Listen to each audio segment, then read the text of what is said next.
Parshat Mishpatim, which is the parsha that comes after Parshat Yisro, deals with many different laws ben adam l'chaveiro, between man and one's fellow man.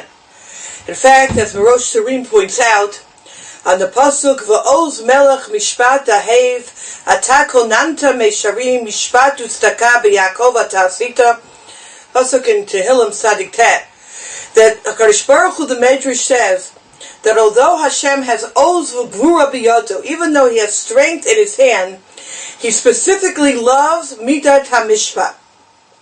He specifically loves mishpat ustaka b'Yaakov atasita. He loves when we do acts of kindness. And hence, after this great Maman Ar Sinai, after this great revelation of HaKadosh Baruch Hu, giving us the Torah, immediately we enter into the Mishpatim, the laws, particularly ben adam l'chaveiro, between man and one's fellow man, laws which throughout the entire Parshat Mishpatim are laws of super sensitivity and how we need to treat all Jews, all people, no matter, even if they sinned, even if they stole, whatever they've done, this tremendous sensitivity. I'd like to focus in on one group of psukim, one halacha, in this rubric of sensitivity. And I'll begin with a disclaimer that obviously what we're going to be speaking about today comes with a tremendous amount of, one needs to be sensitive about such a topic because it can be, for some people, very emotionally charged. And I'm well aware of that, and we're going to try to proceed with as much sensitivity as possible to not only talk about it, but live it. And that's the pasuk that's the following. In Perek Kaf Beis, we have one who brings offerings to the God shall be destroyed, only to Hashem alone. You shall not taunt or oppress a stranger, for you are a stranger in the land of Egypt. And then the Chumash in Perek Kaf Beis, pasuk Gav Aleph, says the following. This will be our group of psukim Yirtzeh Hashem for today. You shall not cause pain to any widow or orphan. If you dare to cause him pain, for if he shall cry out to me, I will surely hear his outcry.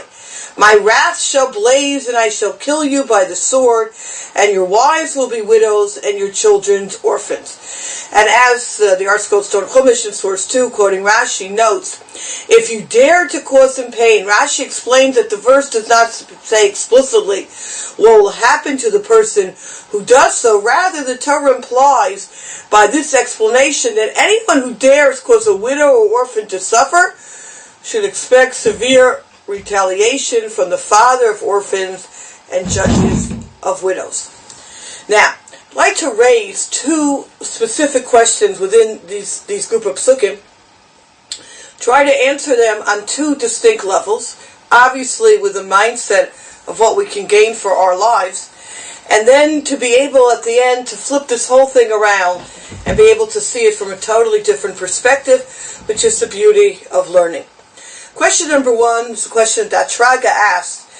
He says, when you take a look at this pasuk, he says, the response of a HaKadosh Baruch Hu, if someone should hurt a yasom or almana, an orphan or a widow, is v'chara api, charon anaf, the anger of Hashem. And he says, "V'arei lo matzinu onish chamur kazeh el rak klapei avdei avodah zarah." Where else do you see such a severe response from Hashem? It's by worshiping idols. We say it in the Shema every day, "V'sartem v'avadetem Elohim acherim."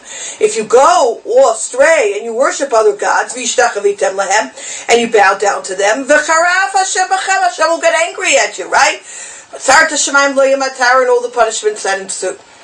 So there we understand, you worship Avodah Zarah, HaKadosh Baruch Hu gets angry, you get punished.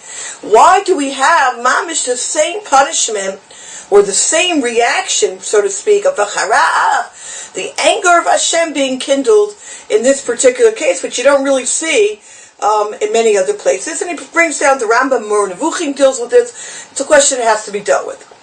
The second question is a question that Bino Babracha, Rav Saratskin, in source number 6, asks. So if we take a look at the Hebrews in source 5, Im kolo navi yasol lo tanun, im ano ta'anet.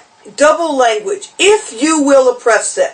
Ki im sa'ok yitzak elai, double expression, and if they scream out to me, sa'ok yitzak, shamoa ashma etzakato, I will surely respond to their screaming. Ask the Bina Vabracha v'yesh lavin kefel halosho. Why do we have so many phrases repeated? If you will surely afflict, and if they will scream out, double language, and I will surely listen, double language. One pasuk 3 times a double language, that's highly unusual. Obviously, Darsheni, we have to learn something from this double language.